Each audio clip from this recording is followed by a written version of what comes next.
चलिए दोस्तों, नमस्कार। मेरा नाम अर्जुन राय है और आप जुड़े हैं अपने चहेते स्वराज समाचार के साथ। इस वक्त मैं मौजूद हूं जौनपुर की जफराबाद में और यहां से लोकप्रिय विधायक जगदीश नारायण राय जी मेरे साथ जुड़े हैं और इनसे एक खास बातचीत करते हैं।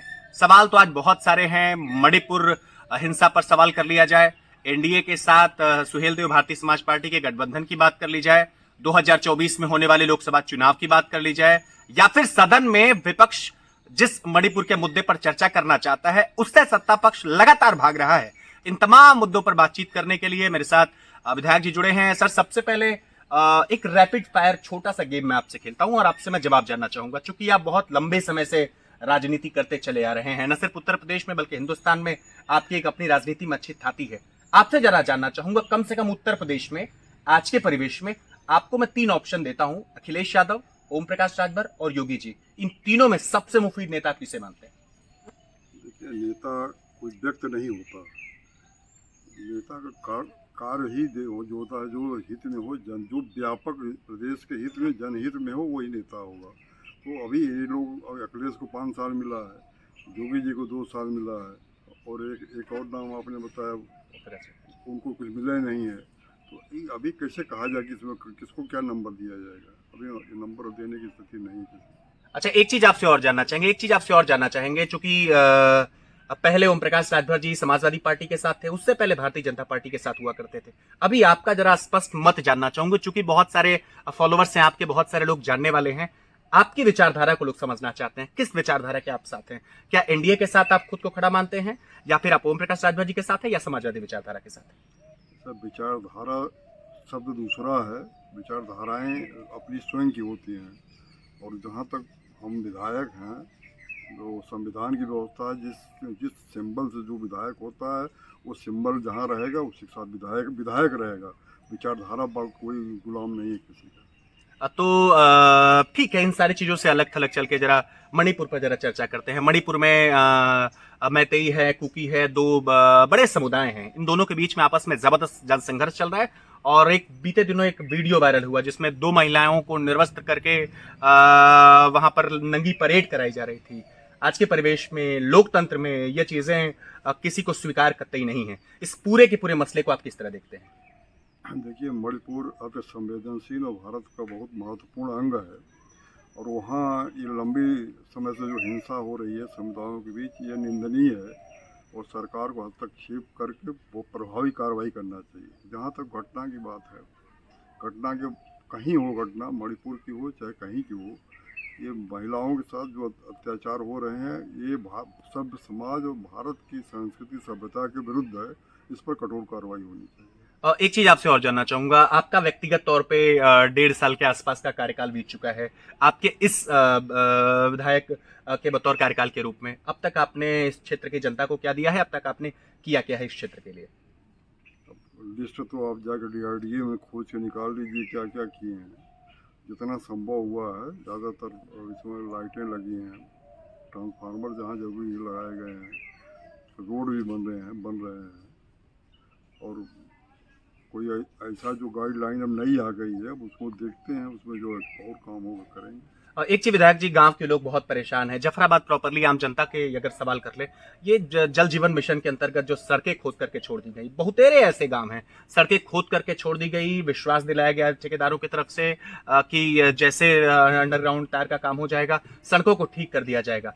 5G के नेटवर्क का काम चल रहा है, बड़े बड़े गड्ढे 7-7 8-8 फीट के खोद करके छोड़ दिए जा रहे हैं, लेकिन वो सिर्फ खोद दिए गए हैं, दोबारा वो बने नहीं है। आपसे एक निवेदन करूंगा कि आपकी तरफ से यह व्यवस्था सुधारने के परिप्रेक्ष्य से आम जनता को बहाली मिल सके, इसके लिए आपकी तरफ से क्या प्रयास हो सकता है? पहले आम जनता को जानना चाहिए, जल जीवन मिशन की जब खुदाई होती है, उस गांव के प्रधान, वहाँ की जनता को, लोगों को उसको रोक के बनवाना चाहिए। वो जिम्मेदारी उनकी है। उस जिम्मेदारी से जिला प्रशासन भी भाग रहा है, कोई नहीं जिम्मेदार है, उनको ही बनाना है उसको। तो ये जिम्मेदारी उस गांव के लोगों की है। अगर उसको खोदने न दें, जब खुद जाए तो उसको बिना बनाए जाने मत दें। पता चलता है कि वो मोटी मोटी बातों में आगे खोद के बिगाड़ के चले जाते हैं, प्रधान भी नहीं जानता।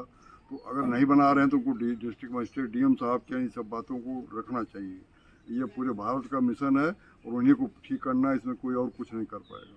एक चीज आपसे और जानना चाहूंगा, समाजवादी पार्टी के कई सारे नेता, ऐसा गुलाब सरोज हो, जगदीश सोनकर जी हो, इसके अलावा सुषमा पटेल हो, कई सारे ऐसा नेता थे। बहुत सारे लोग लगातार समाजवादी पार्टी छोड़ करके, दूसरे दल छोड़ करके भाजपा के साथ जुड़ते चले जा रहे हैं। ये ऐसे लोगों की राजनीतिक दूरदर्शिता को आप किस तरीके से देखते हैं? देखिए, ये राजनीतिक नहीं है, ये तो अगर विचारधारा वाले हैं तो विचारधारा के साथ रहना चाहिए।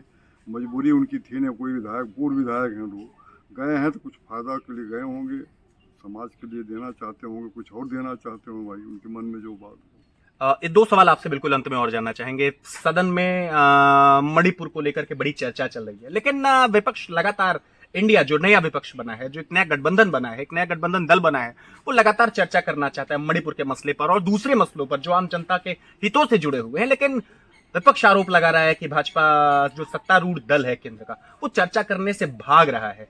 इसको आप किस तरह देखते हैं? क्या आप लोकतंत्र के मंदिर में चर्चा होनी चाहिए या फिर भागना चाहिए? देखिए, वहाँ नियम वो है, उसकी एक नियमावली होती है, लोकसभा की, राज्यसभा की नियमावली बनी हुई है। उस नियमावली के तहत नोटिस दिया जाता है। उस नोटिस को अगर अध्यक्ष स्वीकार कर लेता है तो उस पर चर्चा होती है। हमको लगता है कि कहीं नोटिस स्वीकार नहीं हो रही है, इस नाते विपक्ष उस पर अड़ा हुआ है। ये आज पता चला कि चर्चा होगी, हो रही है शायद थोड़ा। अभी जहां तक मेरी विधायक जी जानकारी है, सदन को आज बिल्कुल स्थगित कर दिया गया है, कोई विशेष चर्चा नहीं हुई। एक अंतिम सवाल आपसे जानना चाहूंगा, 2024 का लोकसभा चुनाव धीरे धीरे बहुत पास आ रहा है, लेकिन क्या कमाल का एक गठबंधन बना है, क्या कमाल का अलाइनमेंट बना है? भाजपा कुछ बोल नहीं पा रही है, कुछ कह नहीं पा रही है, इंडिया नाम से एक नया गठबंधन बना है जो पहले यूपीए हुआ करता था। लग रहा है विपक्ष मजबूती के साथ लड़ रहा है। 2024 का जो समीकरण है अब तक चुनाव से 7-8 महीने पहले, आप किस प्रकार का देख रहे हैं? लोकतंत्र में पक्ष विपक्ष दो होना चाहिए। तो विपक्ष को मजबूत होना अच्छे लोकतंत्र का के लिए अच्छी निशानी है। लेकिन ये कहा जाए कि गठबंधन बना के ही खाली जीत जाएंगे, तो ये मेरे समझ से परे है और इसके लिए अभी उनको बहुत काम करने की ज़रूरत है। और इस तरह से एनडीए अपना जो है अपने सरकार में भी है और अपने गठबंधन को मजबूत करके और मजबूती ला रही है। एक चीज बिल्कुल लास्ट में, बहुत 30 सेकंड में आपसे जानना चाहूंगा, प्रधानमंत्री मोदी अमेरिका चले गए, प्रधानमंत्री मोदी फ्रांस चले गए, जिस किसी भी देश में जा रहे हैं लगातार ये देखने को मिल रहा है कि वहां सर्वोच्च नागरिक का उनको पुरस्कार मिल रहा है। ये लग रहा है, क्या भारतीय जनता पार्टी बार बार कहती है कि भारत विश्वगुरु की तरफ बढ़ रहा है, देश का प्रधानमंत्री दूसरे देशों में जाकर के अपना इनकलाब बुलंद कर रहा है, लग रहा है भारत विश्वगुरु की तरफ बढ़ रहा है? भारत विश्वगुरु था, है और रहेगा। किसी प्रधानमंत्री या किसी नेता के बल पर भारत नहीं विश्वगुरु, भारत ने पूरे विश्व को पैदा किया है। जो पूरे विश्व की रचना भारत से हुई है, भारत ने ही सबको शब्द दिया है, ज्ञान दिया है, शिक्षा दिया है, अक्षर दिया है, पढ़ाई लिखाई दिया है, तो विश्वगुरु तो है ही।